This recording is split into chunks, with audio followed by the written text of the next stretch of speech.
Hey everybody, Shabbat Nobody Else's Auto. We here at the Auburn Cord Duesenberg Company, Broken Arrow, Oklahoma, looking at absolutely amazing cars.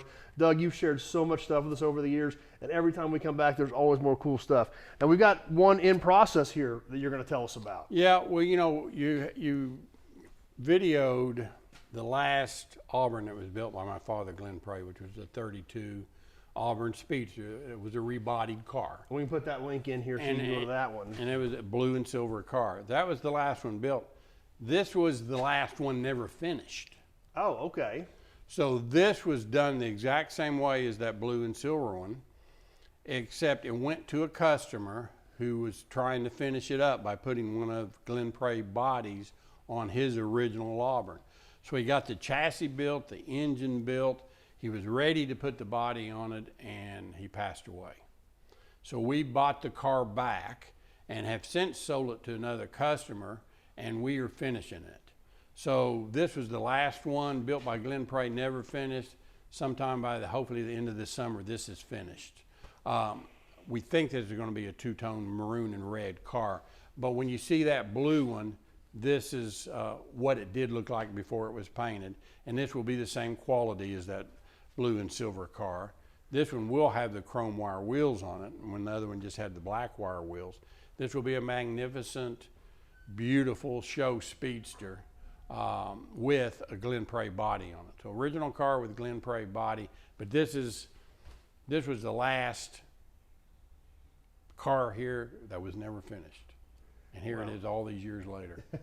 But it's back home actually to That's get right. done and be done correctly with the correct parts by the guys who know how to do them. That's right. And so this will be a quick finish job, because the body, again, it's original grill, original hood.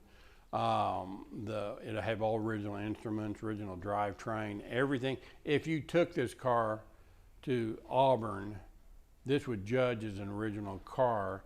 But the reason it couldn't get the top awards is because it's the new boat tail body on it. Even though it may judge or be better than all the other cars, it's got a new body on it. And as far as the rules go, say that they can't certify the car as an all original car, even though it is an original 1932 that has been rebodied. And it is still going to be an absolute magnificent showstopper. And other than Auburn, Indiana, you can probably go to any car show in the country and you get a first place. But it's all going to be original Auburn parts. Well, probably a lot of new old stock parts that you guys had in stock here to finish this car up. The only thing that really won't be original on it is the boat tail part of the car. Everything else is original parts, back straight from the parts bins. So we'll do the interior exactly original, the dash will be original, all the frame, drivetrain, brakes, engine compartment, it will judge. We won't do anything that's not 1932.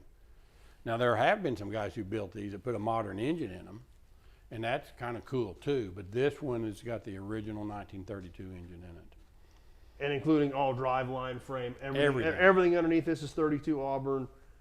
If you didn't tell a judge that it was rebodied, it would get a first place for originality. And people say, well, we know because it's fiberglass. And does that sound like fiberglass? It sounds exactly like steel. So they put magnets on the original cars to make sure they are steel, but some of them have so much lead and paint on them that the magnet doesn't stick anyway. Yeah. And so unless you tell somebody that that's a new body, they automatically assume it isn't. And like we talked about on the other one, by doing this, you still have an original Auburn, title is an original Auburn, but you've got one of the most beautiful cars ever created at a fraction of the price. At a fraction of the price, that's right. And I mean, they're still not inexpensive, and I don't know if we should be tossing out prices, but a Glen Pray bodied original 32 done correctly, you know, they're 150,000 and up.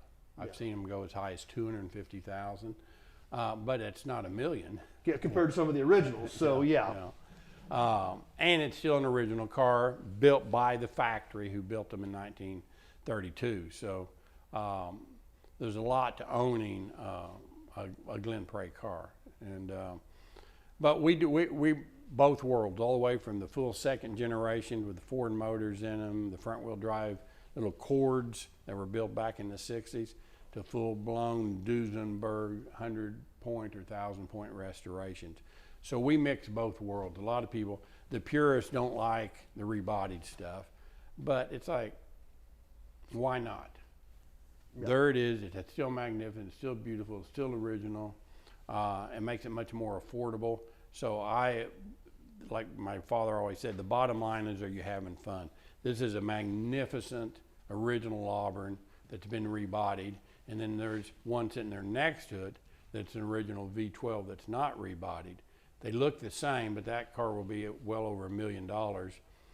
And this car will show just as good, be just as much fun to drive, and with, you know, like you say, a fraction of the dollars, but yet still very valuable car. I mean, by no means is, you know, $150,000, $250,000 inexpensive. Not cheap, no. But when you look at the video where we showed the one of these that is done, and just look at that car, how gorgeous it is. Yeah, it doesn't get any better than that. Well, that's cool. And thanks for sharing that with us, Doug, as well. So we've kind of see both ends of the spectrum of some of the stuff your dad did besides the second generation cars, and some of the amazing things that came out of this factory. So let's go check out, see what else we got. Thanks for sharing this one with us, Doug. Let's go look at some more cool cars.